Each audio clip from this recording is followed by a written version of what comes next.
Argentina y por qué llegamos hasta acá. Bueno, empezamos fácil. A ver, yo creo que el año 2024 para mí es un año de transición macroeconómica. Argentina en diciembre de 2023 empieza a embarcar una especie de puente en busca de la estabilidad que trata de conectar para mí una especie de Titanic hundiéndose en el marco de una economía que después si querés los podemos poner sobre la mesa, pero no era solo el principio de desprivatización en el cual termina el gobierno anterior, el final del 2023, una economía recesiva, impactada por la sequía, con un problema fiscal, con un problema en el Banco Central, y esa inflación, que ya para noviembre del año pasado estaba en la zona de 12%, era claramente una economía hundiéndose para mí. Y este proceso que empezamos a transitar, este puente llamo yo, esta transición macroeconómica, intenta conectarlo con una economía estabilizada, equilibrada, reformada, que pueda transitar un sendero de crecimiento económico que pueda ser sostenible en el tiempo. Con estos dos puntos que hay que conectar está el año 2024, hay un programa, pero déjame poner sobre la mesa, Pancho, un poco el recorrido histórico, porque yo creo que acá se hace mucho foco en la herencia coyuntural y poco en la herencia estructural. ¿Qué es la herencia estructural? ¿Qué quiero decir con esto? Digamos, el inicio de todo este proceso esconde atrás capas y capas y capas de problemas económicos que se han ido acumulando en el tiempo. Entonces, yo recién describía muy sintéticamente algo que el gobierno lo ha puesto sobre la mesa y algo que en parte los argentinos empiezan a asimilarlo, ese problema de la economía argentina 2023, de vuelta un problema fiscal, un problema monetario, un problema cambiario, un principio de espiralización. Pero todo ese problema está en el marco de una economía que ya lleva, y lo hemos hablado acá en otras ocasiones, ahora 13 años que no crece. Estamos en el tercer proceso tal vez más largo de estancamiento estructural de la economía argentina. Para poner un poco en perspectiva, desde el 2011 hasta acá, que tenemos el mismo nivel de actividad con 7 millones de personas más en nuestro país, el PIB per cápita acumula una caída de 17 puntos. En este mismo periodo, el mundo se expandió más de 20. Y esto da cuenta de un proceso de divergencia económica, ya en una capa de mediano plazo, que es inédito en el planeta, y todo esto en el marco de una economía que viene en retroceso relativo desde hace muchas décadas. Entonces, hace una semana conocimos el dato de pobreza del 52%. Sí. El dato de pobreza no nació con el dato que presenta el INDEC, tampoco nació con este gobierno, tampoco con el descarrilamiento del año pasado. Es la acumulación de problemas y problemas y problemas que tiene que ver con, por un lado, una capa de una economía extremadamente inestable, muchísima indisciplina fiscal, monetaria, ruptura de contratos, ¿no? Eventos jurídicos.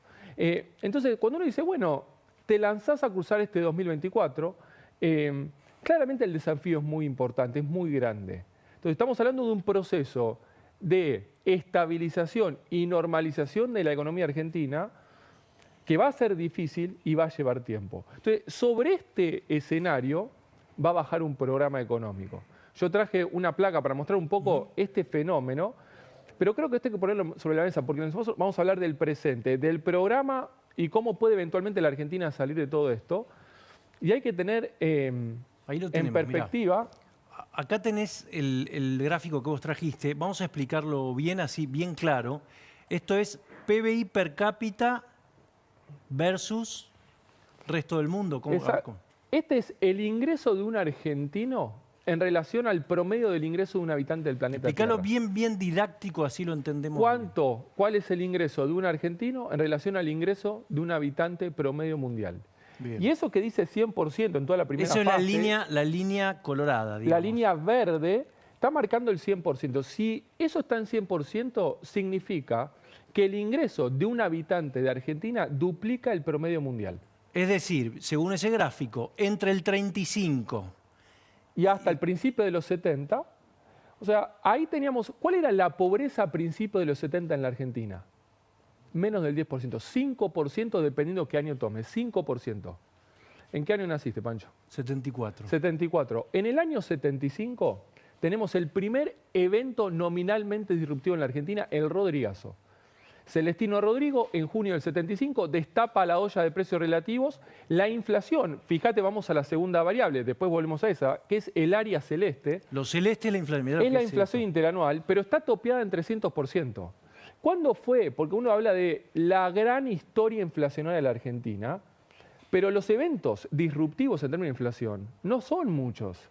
El primero fue justamente en el Rodrigazo del 75, y ahí tenés el primer salto grande de la pobreza, Y fíjate el primer indicador, que era ese de ingreso relativo de Argentina con respecto al mundo, que entra en un primer especie de tobogán y pasa del 104 al 22%, terminando en la hiper del 89. O sea, ahí está. Antes del Rodrigazo, la Argentina tenía un PBI que duplicaba el del resto del mundo y fíjate la debacle, ¿no? Bueno, la línea Bordeaux. vos tuviste en todo ese periodo del 75 hasta el 91 que empalmás la parte positiva de la convertibilidad, 17 años de retroceso relativo. En ese proceso pasaste por 3 eventos macroeconómicos muy complicados, disruptivos. El Rodrigazo del 75-76, crisis de la deuda del 82 y la hiper del 89.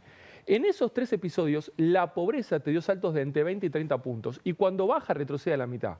Entonces, ahí tenés una primera fase de fuerte empobrecimiento. Déjame decirte ahí, vos fíjate, la segunda caída es la crisis de la convertibilidad y la tercera es la que estamos viendo desde el año 2011. Y esa es la pobreza que pasó de 25 puntos hace un par de años al 52 hoy. Entonces, ahí lo que estás viendo es, Argentina tiene un problema muy de fondo. Con este escenario nos embarcamos en el presente, en el 2024. Hay un gobierno nuevo y acá aparece, si querés, el primer aspecto positivo. Hay un diagnóstico.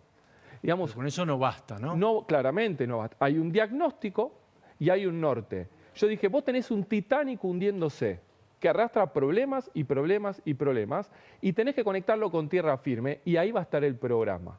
Ahí va a estar todo el endamiaje, si querés ahora lo bajamos a detalle, de cuáles son los avances, cuáles son los aciertos, cuáles son los pendientes, cuáles son los desafíos que tiene el programa económico para intentar esta odisea de cruzar el puente y estabilizar la economía. La primera pregunta ¿es posible? Porque tenés muchas señales de alarma. Hay algunos que dicen, bueno, puede ser, pero son pocas las posibilidades de que con este programa se llegue a esa convergencia de la que habla el ministro. ¿Es así? Bueno, eso ya tiene que ver con concluir la estabilización. Yo te diría, es posible, pero la pregunta es cómo y cuándo va a suceder eso. Entonces, si yo tuviese que resumir, digamos, hay 4 grandes operaciones que se están haciendo en simultáneo. El ordenamiento de las cuentas públicas, y ahí está el conflicto que vos bien mencionabas con el tema de las universidades, pero es solo un detalle de todo el ordenamiento de las cuentas públicas, el saneamiento del balance del Banco Central, la normalización financiera y el acceso al mercado, levantamiento del cepo mediante y la corrección de precios relativos. Cuando vos arrancás con este proceso, la inflación que era 12 se te va a 25%. ¿Por qué? Bueno, porque empezás a sincerar precios relativos. Yo coloquialmente digo, bueno, destapás la olla y soltás la presión. El tipo de cambio, los combustibles, las tarifas. La inflación de 12 se va a 25. De 25 hace 20, 13, 11, 8. Los últimos 4 meses dio 4. Entonces, yo todo este proceso lo separo como un partido de fútbol en 2 grandes tiempos. Y cada tiempo tiene un desafío y un objetivo. Para mí el primer tiempo ya quedó atrás. ¿Y cuál era el objetivo que para mí se cumplió? Evitar una hiper o un evento nominalmente disruptivo. Para mí era un cuasi Rodrigazo. Pero es un detalle y una discusión técnica. Digamos, eso se evitó. Entonces, tal vez no se pondera, pero se evitó sin ruptura de contratos. Digamos, no hubo Bonex. No hubo incluso ingreso de dólares porque no se consiguió. Pero bueno, el primer tiempo se ganó 1-0. Partido trabado, difícil, sin juego bonito, cosas que están bien, cosas que, etc. La inflación llegó a 4. Ahora el desafío de este segundo tiempo, para concluir la estabilización y resolver el problema de la inflación en la Argentina, la inflación de 4 se tiene que ir a 0. Y acá es donde empiezan algunos temas del programa, sobre todo en el esquema cambiario y la corrección de precios relativos, de alguna manera imprimirle tensión al sendero final de la baja de inflación. ¿Por qué?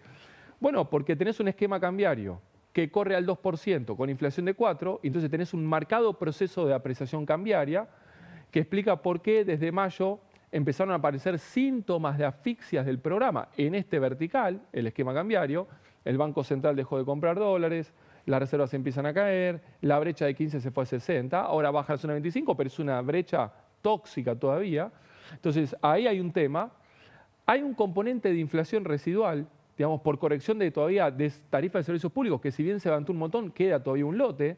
Vos fíjate que el 4,2% de inflación de agosto, 7% fueron servicios públicos, claro. luz, gas. Después tuviste de educación, transporte, comunicación. Y ahora están llegando ya las matrículas del año que viene con el aumento correspondiente. Entonces, vos tenés componentes que tienen que ver con el crawling del 2%, con la brecha cambiaria, con la corrección de tarifas de servicios públicos, con componentes de paritarias, y eso te pega mucho en servicios, con inercias, con contratos, con indexación, y ahí tenés la inflación del 4% que te molesta y te complica, que convive con un crawling del 2. Y ahí empieza a acumularse tensión en el esquema cambiario. Pero Entonces, ahí la pregunta, perdóname, es, ¿eso tarde o temprano va a dar resultado o hay que cambiar? bien, buenísima la pregunta. Yo veo acá por delante, Pancho, dos grandes escenarios. El escenario 1 es la hipótesis de convergencia del gobierno. La brecha se va a cero, convergen los tipos de cambio, la inflación termina de colapsar, con alguna apertura de importaciones mediante, baja de aranceles, impuesto país, se empalma la inflación al crawling, lo llevo al 1, lo llevo al 0. En 4, 5, 6 meses, en esta hipótesis, en un proceso pseudo lineal, la inflación va a ser 4, 3, 2, 1 de vuelta. En 4, 5, 6, 7 meses, quién sabe, pero terminas de cruzar el puente. Escenario 1. ¿Pero eso es hacer un hoyo en uno o es posible? Es posible, tal vez no lo más probable. Entonces, yo voy a hablar ahora, bueno, la alternativa 2, si la brecha no me afloja y la inflación viene con estos componentes y sigue flotando, el tipo de cambio se me va a seguir apreciando tanto para un esquema que llama ficción a las cuentas externas y voy a tener que hacer algún tipo de service en la cual la inflación, antes de ir al 3, 2, 1, 0, va a pasar por 5, 6, 7 y después baja y termina. Y esto es lo que sería un service o una recalibración exitosa, en la cual yo veo que hay mucho espacio para hacerlo. Digamos, hay analistas que dicen, no, si toquetean, se terminó. Yo no lo comparto eso. Es más, ¿sabes por qué yo creo que la inflación se va a resolver? Porque se están atacando las causas. Ahora, no necesariamente crea que va a ser como se lo imagina o necesita el gobierno. Entonces, déjame decirte una cosa ahí.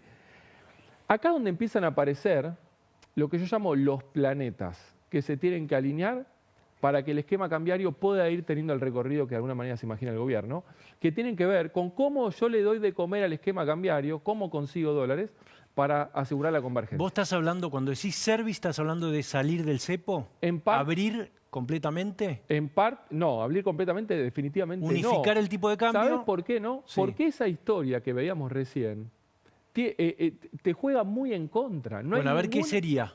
No, digamos, alguna recalibración, estamos hablando de nivel, de restricciones claramente, hay cuanti y cualitativas. Yo creo que hay componentes del cepo que vas a tener que empezar a soltar de alguna manera. Y hay que ver qué querés hacer con tu régimen monetario cambiario integral en la salida de ese service. ¿Vas a un tipo de cambio fijo o flotante? ¿La competencia de monedas cuándo arranca? Hay muchas preguntas que se hacen ahí. Entonces, ahora, vos tenés que sacar, por ejemplo, en septiembre, para mí había una oportunidad de hacer un movimiento compensatorio quirúrgico, pero con la reducción del impuesto. Yo entiendo que desde la lógica económica, vos decís, bueno, haces todo esto, después tenés todo ordenado. ¿Cuánto tiempo te lleva? Y no te olvides que hay un año electoral. Entonces, ¿cuánto tiempo, cuántos IPCs arriba, no sé, de 5, 6, no sé cuánto sube, soporta ese service que vos decís? Bueno, es que, digamos, ese ruido que te va a generar una eventual recalibración o service a la dinámica inflacionaria depende de qué tipo de service, con cuántos dólares lo hagas. Digamos, si es con o sin el fondo, si es con o sin confianza, si coordinás el movimiento, todo eso, vos podés minimizar mucho el daño que te genera en tu sendero desinflacionario. Ruido te va a generar. No hay manera... Indefectiblemente. Ahora, para mí es un ruido muy controlable porque, insisto, la parte difícil está hecha. La parte, no solo difícil, la parte casi imposible se terminó haciendo este año en la Argentina. Entonces, ahora la pregunta es si forzar la nave, y yo entiendo que empieza a entrar en tensión lo que necesita la economía. Digamos, che, el auto hiciste una reparación fenomenal, pero ¿por qué no le haces algunos ajustes? Volver al taller y después salir y poner en la autopista. Necesito. La economía te demanda eso y la política dice, no, service no, tengo que ya afianzar la desinflación y acelerar la fase de recuperación. Porque viste que Caputo dice, vamos a salir del cepo cuando no genere estrés. ¿Qué quiere decir eso? Y bueno, me imagino que sería, digamos, un levantamiento de las restricciones cambiarias que te genere cero ruido en el sendero de la recuperación y en torno a la inflación, digamos. Pero yo lo veo poco probable. Entonces, acá hay una enorme discusión en torno al esquema cambiario, al tipo de cambio real y al balance cambiario o las cuentas externas del país. Pero déjame resumírtelo así, Pancho, porque acá está el foco de tensión. Las cuentas externas de un país es como una autopista, como la Panamericana. ¿Viste que van y vienen autos? Bueno, las cuentas externas de un país tiene 2 Panamericanas, van y vienen dólares. La cuenta corriente es, si querés, la generación de dólares y utilización de dólares genuina de la economía. Ahí tenés un gran carril, es la balanza comercial, que este año va a estar muy superavitaria. Pero vos tenés un problema ahí. El blend te saca dólares, la cuenta de servicios te saca dólares, soja, ¿no? el turismo te saca dólares, etc. Y hacia adelante, la recuperación va a demandar más dólares, la normalización del esquema de importaciones te va a demandar más dólares. Entonces, esta es la cuenta corriente que ya se empieza a asfixiar, y ya se asfixió, de hecho, y hacia adelante se compromete. Como vos tenés la primera Panamericana comprometida, empezás a depender de la segunda Panamericana, que es la cuenta financiera. Entonces, acá es donde empieza a aparecer el blanqueo, el RIGI, las privatizaciones, los repos, los swaps, el Fondo Monetario y el mercado. Un segundo atrás. Vos decís, el gobierno se está jugando a algo que es difícil que le salga. Vamos a suponer que se empecine en eso. ¿Hay algún riesgo? O si le sale mal, después está el trabajo hecho. ¿Cómo es? No, lo que vos tenés es que el costo en términos económicos, pero sobre todo en términos políticos, de alguna manera va incrementándose con el tiempo. Digamos, ¿por qué? Porque bueno, el desequilibrio se acumula más y se tensiona más y las elecciones empiezan a estar más cercas. Y los beneficios los vas a tardar en ver. Entonces, yo creo que ahí hay un tema. Ahora, como bien vos decís, el gobierno, digamos, al igual que nosotros, mapean escenarios y nadie es dueño. Yo digo, la realidad después se impone. Entonces yo digo, bueno, a mí se me alinearon, la verdad que el blanqueo fue un éxito rotundo. El primer, ¿De cuánto estamos hablando? Ya superaron los 13.000 millones de dólares de dólares cash. Está casi duplicando el blanqueo del 2016-2017 de Macri en cash. De recaudación. No, de dólares que los argentinos sacaron de las cajas de seguridad de los colchones y se los llevaron a los bancos. Los depósitos del sector privado, cuando asume Milei eran 14.000. Cuando íbamos a entrar al blanqueo eran 80.000 y hoy está en casi 31. Hay un aumento de los depósitos como nunca antes se vio en la Argentina. Bueno, el primer planeta que me pedía Esteban lo tengo alineado. El segundo es la Reserva Federal, tiene que empezar a bajar la tasa de interés, que me mejoren los commodities, que se aprecien un poco la moneda de la región. Después viene el RIGI, después vienen los bancos, el swap, el repo. Bueno, si ahora, y vos me decís, Esteban, ¿y si se mandan a cruzar y no se da? Y bueno, la realidad se impone. Vamos a tener que hacer algún tipo de recalibración. Eso, pero quiero saber qué quiere decir la realidad se impone. Que el mercado te lleve puesto, puedes tener una corrida. Que vas a tener tensión en la brecha cambiaria, que vas a tener tensión en las paridades de los activos y en el riesgo país. Entonces, va a haber un signo de interrogante. Bueno, ¿cómo seguimos recorriendo? Si el esquema no le puedo dar dólares de comer. Entonces, ahí algún tipo de movimiento va a haber que hacer. Viste que Cavallo planteó hoy que hay emisión todavía, dice, para pagar la deuda que tienen los bancos. ¿Eso es así? ¿Genera inflación esa emisión? No hay expansión primaria. Digamos, la cantidad de dinero en la economía puede crecer por expansión primaria, el Banco Central, o expansión secundaria, el sistema financiero bancario. Desde el punto de vista de los grifos de emisión monetaria por parte del Banco Central, está prácticamente casi todo apagado. Entonces, ahí no tenés hoy emisión. Si querés, déjame darte un dato de color. En los primeros 5 meses del programa, de diciembre a noviembre, la plata que teníamos todos nosotros en la billetera, en las cuentas corrientes, o sea, el circulante más los depósitos, estaba congelado nominalmente. O sea, teníamos la misma plata que en noviembre, los mismos billetes. Pero una economía que había soltado más de 100% de inflación, eso significaba que los saldos reales estaban cayendo considerablemente. ¿Y eso qué era? Bueno, era la seca monetaria, un apretón, una contracción monetaria muy importante. Una recesión fuerte. En mayo, por determinados grifos abiertos, no por asistencia al Tesoro, pero tenías que emitir por activación de puts de los bancos, por pago de los famosos intereses de los pases y las LELIQs, compra de dólares. Con la inflación bajando al 4 y una tasa del 4 y estos grifos prendidos, el programa se pone monetariamente muy expansivo. Ahí tenés el primer descarrilamiento del programa, en la cual la brecha se va de 15 a 60. Ahora, el 15 de julio, después de esa famosa conferencia, deciden, señores, apago este y este grifo que me quedan abiertos. Y el programa empieza a estar, para mí, no monetariamente contractivo, sino en un formato neutro. ¿Por qué? Porque hay una masa monetaria que no crece por expansión primaria, Banco Central, pero sí por la propia dinámica del sistema bancario, financiero. Yo tengo un depósito en plazo fijo, que antes iba al Banco Central, vía LELIQs me remuneraban y eso expandía la cantidad de dinero. Yo ahora tengo el mismo depósito, pero no está más en el Banco Central, está en el Tesoro, vía LECAP, vía LEFIS, me renumeran y eso corre al 4% por mes. Entonces tenés, por eso digo, no está contractivo, está neutro.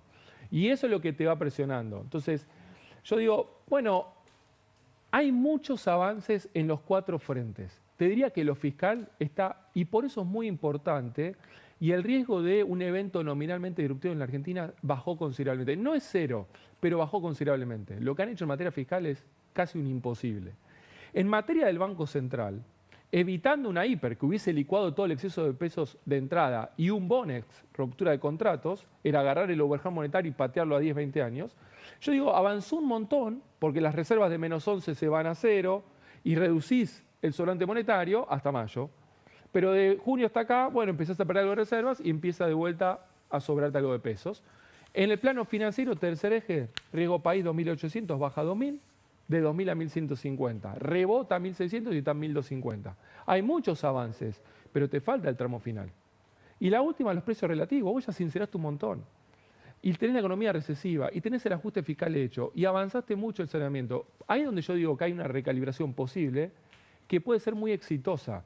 Ahora, después vas a hablar con Pablo Nopov y te va a decir, Esteban, si voy al service me va a generar ruido en las encuestas. Claro. Lo entiendo, pero yo te hago una pregunta. 50 años de caída relativa de nuestra economía. La pobreza es 50. Si tenemos una oportunidad de hacer las cosas bien, y la sociedad de alguna manera está diciendo, señores, no solo apareció un presidente con un diagnóstico desde mi punto de vista correcto y un norte correcto. Después podemos discutir el programa, pero además la sociedad te dijo, tomá mi voto, hacelo.